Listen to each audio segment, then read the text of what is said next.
ಸುಳ್ಯ ನಗರದ ಕಸವನ್ನು ಸುಳ್ಯದ ಕೆವಿಜಿ ಪುರಭವನದ ಆವರಣದೊಳಗೆ ತಂದು ರಾಶಿ ಹಾಕಿರುವ ಘಟನೆ ನಡೆದಿದ್ದು, ಸಾರ್ವಜನಿಕರು ಆಕ್ರೋಶ ವ್ಯಕ್ತಪಡಿಸಿದ್ದಾರೆ. ಸುಳ್ಯ ನಗರದಲ್ಲಿ ಈಗಾಗಲೇ ಕಸದ ಸಮಸ್ಯೆ ತೀವ್ರಗೊಂಡಿದ್ದು, ನಗರ ಪಂಚಾಯತ್ ವಠಾರದ ಶೆಡ್ನಲ್ಲಿ ಕಸದ ರಾಶಿ ಹಾಕಿರುವ ಜೊತೆಗೆ ಇದೀಗ ಪುರಭವನದ ಆವರಣದೊಳಗೆ ಕಸ ರಾಶಿ ಹಾಕಲಾಗಿದ್ದು, ಪರಿಣಾಮ ಈ ಪರಿಸರ ದುರ್ವಾಸನೆ ಬರಲಾರಂಭಿಸಿದೆ. ಕಸ ರಾಶಿ ಹಾಕಿರುವ ಹಿನ್ನೆಲೆಯಲ್ಲಿ ಸ್ಥಳೀಯರು ಹಾಗೂ ಸುಳ್ಯದ ಕಾಂಗ್ರೆಸ್ ಪ್ರಮುಖರು ಪುರಭವನದ ಕಸದ ರಾಶಿ ವೀಕ್ಷಿಸಿ ಕೂಡಲೇ ಕಸದ ರಾಶಿಯನ್ನು ತೆರವು ಮಾಡಬೇಕು ಎಂದು ನಗರ ಪಂಚಾಯತ್ ಅಧಿಕಾರಿಗಳಿಗೆ ಒತ್ತಾಯಿಸಿದ್ದಾರೆ. ಅದರಂತೆ ಕಸ ತೆರವು ಮಾಡುವುದಾಗಿ ಅಧಿಕಾರಿಗಳು ಭರವಸೆ ನೀಡಿದ್ದಾರೆ. ಕಸ ತೆರವು ಮಾಡದೇ ಇದ್ದಲ್ಲಿ ಒಂದೆರಡು ದಿನದಲ್ಲಿ ಸಭೆ ನಡೆಸಿ ಪ್ರತಿಭಟನೆ ನಡೆಸುವ ಎಚ್ಚರಿಕೆಯನ್ನು ಮುಖಂಡರು ನೀಡಿದ್ದಾರೆ. ಪ್ರಮುಖರಾದ ಎಂ ವೆಂಕಪ್ಪಗೌಡ, ಗೋಕುಲದಾಸ್ ಸುಳ್ಯ, ಚೇತನ್ ಕಜಿಗದ್ದೆ, ಭವಾನಿಶಂಕರ್ ಕಲ್ಮಡ್ಕ, ಉಮ್ಮರ್ ಕುರುಂಜಿಗುಡ್ಡೆ, ನಾರಾಯಣ ಕುರುಂಜಿಗುಡ್ಡೆ, ಕೃಷ್ಣ ಕುರುಂಜಿಗುಡ್ಡೆ, ಸುಕುಮಾರ ಕುರುಂಜಿಗುಡ್ಡೆ, ಮಧುಸೂದನ ಬೂಡು ಉಪಸ್ಥಿತರಿದ್ದರು.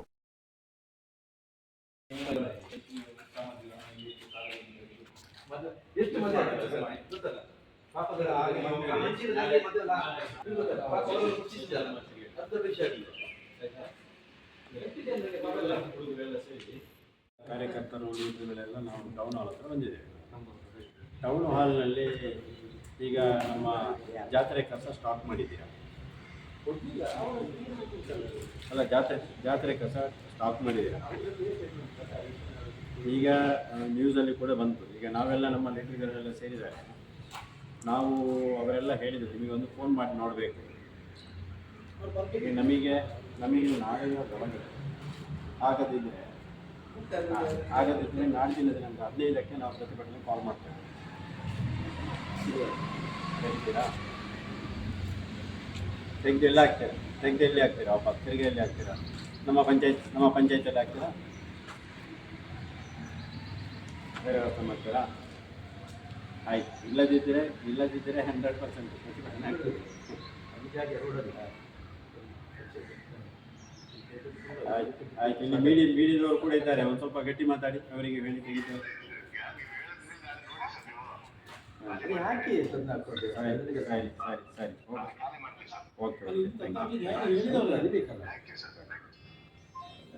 ಈಗ ಪತ್ರಿಕಾ ಮಾಧ್ಯಮಗಳು ನಮ್ಮ ವಿನಂತಿ ಇಷ್ಟೇ, ನಾವೆಲ್ಲ ನಾಯಕರುಗಳೆಲ್ಲ ನಾವು ಸೇರಿದ್ದೇವೆ. ಈ ಕಸನ ತಕ್ಷಣ ಇಲ್ಲಿಂದ ಟ್ರಾನ್ಸ್ಫರ್ ಮಾಡತಕ್ಕಂಥ ಕೆಲಸವನ್ನು ಅವರು ಮಾಡಬೇಕಾಗಿದೆ. ಸೊ ಈಗಾಗಲೇ ನಾವು ಮೌಖಿಕವಾಗಿ ನಾವು ಅವ್ರ ಹತ್ರ ರಿಕ್ವೆಸ್ಟ್ಗಳನ್ನು ಮಾಡ್ಕೊಂಡಿದ್ದೇವೆ. ಅವರು ಒಪ್ಪಿದ್ದಾರೆ. ಮಾಡ್ತಾರಾ ಇಲ್ಲೋ ಅನ್ನುವಂಥದ್ದನ್ನು ನಾವು 1 ದಿನ 2 ದಿನ ನಾವು ವೆಯ್ಟ್ ಮಾಡ್ತೇವೆ. ಆಗಿಲ್ಲ ಅಂತ ಹೇಳಿದ್ರೆ ನಾವು ನಮ್ಮ ಒಳಗೆ ಚರ್ಚೆ ಮಾಡ್ತೇವೆ. ಅದು 15ನೇ ತಾರೀಕಿಗೆ ಮಾಡಬೇಕೋ ಅಥವಾ 16ನೇ ತಾರೀಕಿಗೆ ಪ್ರತಿಭಟನೆ ಮಾಡಬೇಕು ಅನ್ನುವಂಥ ನಾವು ಮತ್ತೆ ಚರ್ಚೆಯನ್ನು ಮಾಡಿ ತೀರ್ಮಾನಕ್ಕೆ ನಾವು ಬರ್ತೇವೆ. ನಿಮಗೆ ತಿಳಿಸತಕ್ಕಂಥ ಕೆಲಸವನ್ನು ಮಾಡ್ತೇವೆ. ನಾಳೆ ತೆಗೆಯದೇ ಹೋದರೆ ನಾಳೆ ಸಂಜೆ ತನಕ ವೆಯ್ಟ್ ಮಾಡಿ ನಾಳೆ ಸಂಜೆ 6 ಗಂಟೆಗೆ ನಾವು ಎಲ್ಲ ಪ್ರಮುಖರೆಲ್ಲ ಸೇರಿ ಈ ಬಗ್ಗೆ ನಾವು ಕ್ರಮ ತಗೊಳ್ಳತಕ್ಕಂಥ ಕೆಲಸವನ್ನು ನಮ್ಮ ವಿನಂತಿ ಇಷ್ಟೇ. ಸುಳ್ಯ ನಗರದಲ್ಲಿ ನಾವು ಮೊದಲಿಂದಲೂ ಕೇಳಿಕೊಂಡು ಬಂದಿದ್ದೇವೆ. ಕಸ ಇದನ್ನು ತೆಗೆಯತಕ್ಕಂಥದ್ದು ಮತ್ತು ಕಸವನ್ನು ಸಮರ್ಪಕವಾಗಿ ನಿರ್ವಹಣೆ ಮಾಡತಕ್ಕಂಥದ್ದನ್ನು ಮಾಡಬೇಕು ಅಂತ ವಿನಂತಿಗಳನ್ನು ನಾವು ಮಾಡ್ಕೊಂಡು ಬಂದಿದ್ದೇವೆ. ಹೋರಾಟಗಳನ್ನು ಮಾಡ್ಕೊಂಡು ಬಂದಿದ್ದೇವೆ. ನಿಮಗೆಲ್ಲ ಗೊತ್ತಿರ್ಬೋದು, BJP ಪಂಚಾಯತ್ ಕಳೆದ ಬಾರಿ ಬಂದಿರತಕ್ಕಂಥ ಸಂದರ್ಭದಲ್ಲಿ ಇಡೀ ಪಂಚಾಯತ್ನ ಇಡೀ ಕಟ್ಟಡದಲ್ಲಿ ಕಸ ಸ್ಟಾಕ್ ಮಾಡಿದರು. ಇಡೀ ಯಾರ್ಡ್ನಲ್ಲಿ ಕಸ ಸ್ಟಾಕ್ ಮಾಡಿದರು. ಲಕ್ಷಗಟ್ಟಲೆ ಹಣ ಅದಕ್ಕೆ ಖರ್ಚು ಮಾಡತಕ್ಕಂಥ ವ್ಯವಸ್ಥೆ ಆಗಿದೆ. ಅದು ಯಾರು ಮಾಡಿದ್ದು? ಕಾಂಗ್ರೆಸ್ನವರು ಸ್ಟಾಕ್ ಮಾಡಿ ಇಟ್ಟಿರತಕ್ಕಂಥದ್ದಲ್ಲ. ಅದು ಕೂಡ BJP ಅವಧಿಯಲ್ಲಿ ಸ್ಟಾಕ್ ಮಾಡಿ ಇಟ್ಟಿರತಕ್ಕಂಥದ್ದನ್ನು ಮತ್ತೆ ಪುನಃ BJP ಆಡಳಿತ ಬಂದಾಗ ನಾವು ಕೂಡ ಅದರಲ್ಲಿ ಪ್ರಶ್ನೆಯನ್ನು ಮಾಡಿದೆವು. ಪ್ರಶ್ನೆಯನ್ನು ಮಾಡಿದಾಗ ನಮಗೇನು ಹೇಳಿದರು, ಅದನ್ನು ಕಸ ತೆಗೆಯುವಂಥದ್ದಕ್ಕೆ ನೀವು ಆಕ್ಷೇಪಣೆ ಮಾಡ್ತೀರಾ, ಹಾಗೆ ಮಾಡ್ತೀರಿ, ಹೀಗೆ ಮಾಡ್ತೀರಿ ಅಂತ ಹೇಳಿದ್ದಕ್ಕೆ ಆಯ್ತಪ್ಪ ನೀವು ಕಸ ತೆಗೀರಿ ಅಂತ ಹೇಳಿದರು. ಅದು ಸರಿಯಾದ ಸಮರ್ಪಕವಾದಂಥ ದಾರಿಯಲ್ಲಿ ಕಸವನ್ನು ಅವರು ತೆಗೆದಿಲ್ಲ. ಅದಕ್ಕೆ ಟೆಂಡರ್ ಕರೆಯದೆ ಬೇರೆ ಬೇರೆ ರೀತಿಯಲ್ಲಿ ಲಕ್ಷಗಟ್ಟಲೆ ಹಣ, ಸುಮಾರು 50 ಲಕ್ಷಕ್ಕಿಂತ ಮಿಕ್ಕಿದ ಹಣವನ್ನು ಈ ಕಸ ತೆಗೆಯುವಂಥದ್ದಕ್ಕೆ ಟ್ರಾನ್ಸ್ಪೋರ್ಟ್ ಮಾಡುವಂಥದ್ದಕ್ಕೆ ಅವರು ಅದನ್ನು ಬಳಸಿದ್ದಾರೆ. ಆದರೂ ಕೂಡ ನಾವು ಕಣ್ಣು ಮುಚ್ಚಿ ಅದಕ್ಕೆ ಸಪೋರ್ಟ್ ಮಾಡಿದೆವು. ಕಾರಣ ಏನು ಅಂತಂದರೆ, ಸುಳ್ಯ ನಗರದಲ್ಲಿ ಕಸ ಇರಬಾರ್ದು, ನಮ್ಮ ಪಂಚಾಯಿತಿ ಯಾರ್ಡ್ನಲ್ಲಿ ಕಸ ಇರಬಾರ್ದು, ಅದು ಎಲ್ಲೆಲ್ಲಿ ಹೋಗಬೇಕು ಅಲ್ಲಲ್ಲಿ ಹೋಗಬೇಕು, ಸಮರ್ಪಕವಾಗಿ ಆಗಬೇಕು ಅನ್ನೋಂಥ ದೃಷ್ಟಿಯಿಂದ ನಾವು ಅವರಿಗೆ ಸಪೋರ್ಟ್ ಮಾಡಿಕೊಂಡು ಬಂದಿದ್ದೇವೆ. ಈಗ ತದನಂತರ ಈಗ 2.5 ವರ್ಷ ಅವಧಿ ನಮ್ಮ ವಿನಯ್ ಕುಮಾರ್ ಕಂದಡ್ಕರ್ ಅವರು ಮಾಡಿದರು. ತದನಂತರದ ಅವಧಿಯಲ್ಲಿ ಕೂಡ ಕಸ ಸ್ಟಾಕ್ ಆಯಿತು. ಆಗಲೂ ಕೂಡ ನಾವು ಅವರಿಗೆ ಸಪೋರ್ಟ್ ಮಾಡಿದೆವು, ಕಸವನ್ನು ತೆಗೆಯುವಂಥದ್ದಕ್ಕೆ ಮಾಡಿದೆವು. ನೋಡಿ, ಆ ಸಂದರ್ಭದಲ್ಲಿ ನಾವು ಒತ್ತಡವನ್ನು ಹಾಕಿದ್ದೇವೆ. ಯಾರಿಗೆ ಒತ್ತಡವನ್ನು ಹಾಕಿದ್ದೇವೆ? MLAಗೆ ಹಾಕಿದ್ದೇವೆ. ಆಗಿನ ಮಂತ್ರಿ ಆಗಿರತಕ್ಕಂಥ ಅಂಗಾರವರಿಗೆ ಹಾಕಿದ್ದೇವೆ. ಮತ್ತು ಆಡಳಿತ ಏನು ತಾಲೂಕು ಆಡಳಿತಕ್ಕೆ ನಾವು ಒತ್ತಡವನ್ನು ಹಾಕಿದೆವು. ನೋಡಿ ಇದಕ್ಕೊಂದು ಜಾಗವನ್ನು ಮಾಡಿ ಅಂತ ಅವರಿಗೆ ವಿನಂತಿಯನ್ನು ಮಾಡಿದೆವು. ಮಾಡ್ತೇವೆ ಅನ್ನುವಂಥದ್ದನ್ನು ಬಿಟ್ಟರೆ ಇಷ್ಟರ ತನಕ ಅದಕ್ಕೆ ಸಮರ್ಪಕವಾದ ಜಾಗವನ್ನು ಮಾಡಿದ್ದೇ ಇಲ್ಲ. ನಿಮಗೆ BJP ಅಧಿಕಾರ ಇರತಕ್ಕಂಥ ಸರ್ಕಾರ ಇರತಕ್ಕಂಥ ಸಂದರ್ಭದಲ್ಲಿ ಮಡಿಕೇರಿಯಲ್ಲಿ ಕಾಂಗ್ರೆಸ್ BJP MLA ಇತ್ತು, ಇಲ್ಲಿ BJP MLA ಮಂತ್ರಿಯಾಗಿದ್ದರು. ಆ ಸಂದರ್ಭದಲ್ಲಿ ಮತ್ತು ಕೇಂದ್ರದಲ್ಲಿ ಕೇಂದ್ರ ಸರ್ಕಾರ BJP ಸರ್ಕಾರ ಇತ್ತು. ಆ ಸಂದರ್ಭದಲ್ಲಿ ಕಲ್ಚರ್ಪೇಯಲ್ಲಿ ಇರತಕ್ಕಂಥ ಜಾಗ ಏನು 2 ಎಕರೆ ಕಡಿಮೆ ಆಗ್ತದೆ, ಜಾಸ್ತಿ ಜಾಗವನ್ನು ನಾವು ಫಾರೆಸ್ಟ್ನಿಂದ ತಗೊಳ್ಬೇಕು ಅಂತ ವಿನಂತಿ ಮಾಡಿಕೊಂಡ ಸಂದರ್ಭದಲ್ಲಿ ಅದನ್ನು ಮಾಡ್ತೇವೆ ಅಂತ ಹೇಳಿದ್ರೆ ಬಿಟ್ಟರೆ ಅದನ್ನು ಮಾಡಿಲ್ಲ. ಆವಾಗ ಇರತಕ್ಕಂಥ ಸಂದರ್ಭ ಅವಕಾಶಗಳು ಇನ್ನು ಯಾವತ್ತೂ ಅವರಿಗೆ ಬರಲಿಕ್ಕೆ ಸಾಧ್ಯ ಇಲ್ಲ. ಸೊ ಅಂಥ ಸಂದರ್ಭದಲ್ಲಿ ಅವರು ಮಾಡಲಿಲ್ಲ. ಹಾಗಾಗಿ ಇವತ್ತು ಏನು ನಗರದಲ್ಲಿ ಕಸ ಸ್ಟಾಕ್ ಆಗ್ತಾ ಇದೆಯೋ, ಜಾಗ ಹಾಕಲಿಕ್ಕೆ ಜಾಗ ಇಲ್ಲದೆ ಇರ್ತದೋ, ಇದು ಇವರ ಏನು ಒಂದು ರೀತಿಯ ನಿರ್ಲಕ್ಷ್ಯದ ಕೂಸು, BJPಯವರ ನಿರ್ಲಕ್ಷ್ಯದ ಕೂಸು. ಆ ಕಾರಣಕ್ಕಾಗಿ ಈ ರೀತಿ ಇವತ್ತು ಕಸ ಅಲ್ಲಿ ಬೇಕಾದಲ್ಲಿ ಹಾಕಿ ಸ್ಟಾಕ್ ಮಾಡಿ ಜನರಿಗೆ ತೊಂದರೆ ಆಗತಕ್ಕಂಥ ಕೆಲಸ ನಡೀತಾ ಇದೆ ವಿನಃ ಬೇರೆ ಏನೂ ಅಲ್ಲ. ಹಾಗಾಗಿ ತಕ್ಷಣ ನಾವು ತಾಲೂಕು ಅಧಿಕಾರಿಯವರಿಗೆ, ತಹಸೀಲ್ದಾರ್ ಅವರಿಗೆ ವಿನಂತಿಯನ್ನು ಮಾಡ್ತಾ ಇದ್ದೇವೆ.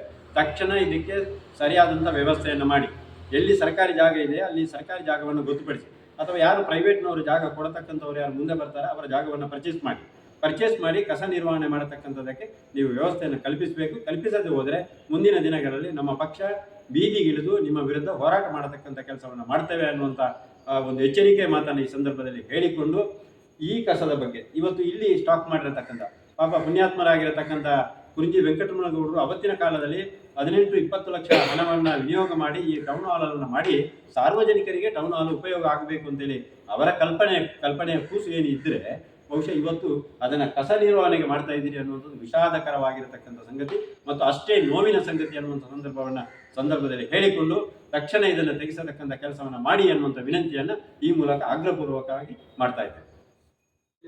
ನಗರ ಪಂಚಾಯತಿನ ಘನತ್ಯಾಜ್ಯದ ಒಂದು ಸಮಸ್ಯೆ ಹಲವಾರು ವರ್ಷಗಳಿಂದ ನಮ್ಮ ಕಣ್ಣ ಮುಂದೆ ನಡೀತಾ ಇದೆ. ಈಗಾಗಲೇ ವೆಂಕಪ್ಪಗೌಡರು ಹೇಳಿದಂತೆ ಸುಳ್ಯ ನಗರ ಪಂಚಾಯತಿಗೆ ಈ ಘನತ್ಯಾಜ್ಯ ಒಂದು ಶಾಪ. ಯಾಕೆಂತ ಹೇಳಿದರೆ ಅಲ್ಲಿರತಕ್ಕಂಥ ಆಡಳಿತ ಮಂಡಳಿ ಇರ್ಬೋದು, ಈಗಿರುವ ಆಡಳಿತಾಧಿಕಾರಿಗಳ ಒಂದು ಜವಾಬ್ದಾರಿಕೆ ಏನಿದೆ ಅಂತ ಹೇಳಿದರೆ, ಇಷ್ಟು ಹೊತ್ತು ಕಸಗಳ ರಾಶಿ ಇಲ್ಲಿ ಆದರೂ ಒಂದು ಸರ್ಕಾರಿ ಜಾಗೆಯನ್ನು ಇಷ್ಟೋ ತನಕ ಅವರಿಗೆ ಮಾಡಲಿಕ್ಕೆ ಆಗಲಿಲ್ಲ. ಸರ್ಕಾರಿ ಜಾಗ ಇದ್ದರೂ ಇದಕ್ಕೆ ಯೋಗ್ಯವಾದ ಸ್ಥಳ ಇನ್ನೂ ನಮಗೆ ಸಿಕ್ಕಿಲ್ಲ ಅಂತಂದರೆ ಭಾಳ ಬೇಸರ ಸಂಗತಿ.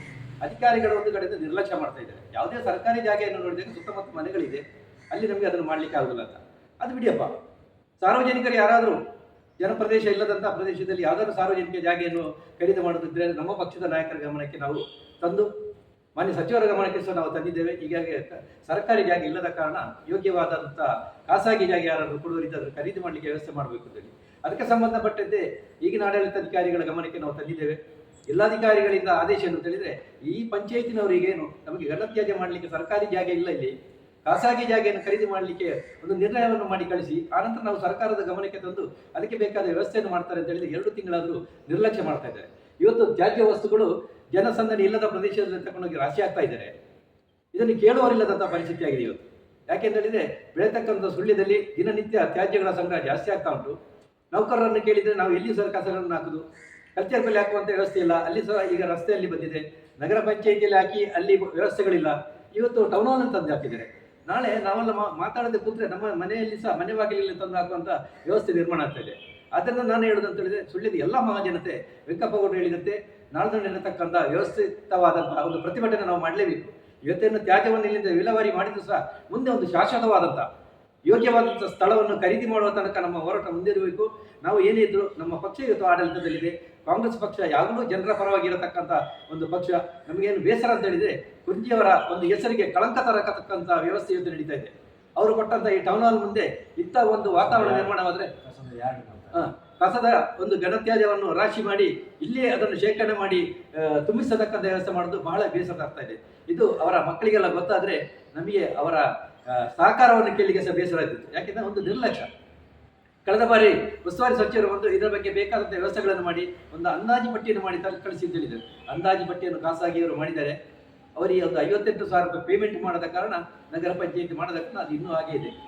ನಮ್ಮ ಕಣ್ಣ ಮುಂದೆ ಕಾಣ್ತಾ ಇದೆ. ಇಂಥ ಪರಿಸ್ಥಿತಿ ಇವತ್ತು ನಿರ್ಮಾಣ ಆಗಿದೆ.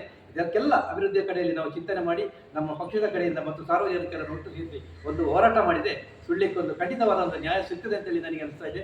ಈ ವರದಿಯನ್ನು ತಾವೆಲ್ಲರೂ ಸಾರ್ವಜನಿಕರಿಗೆ ಹೆಚ್ಚಿನ ಗಮನಕ್ಕೆ ತರಬೇಕೆಂದು ಪತ್ರಿಕಾ ಮಾಧ್ಯಮದ ಮೂಲಕ ನನ್ನ ವಿನಂತಿಯನ್ನು ಮಾಡ್ತಾ ಇದ್ದೀನಿ.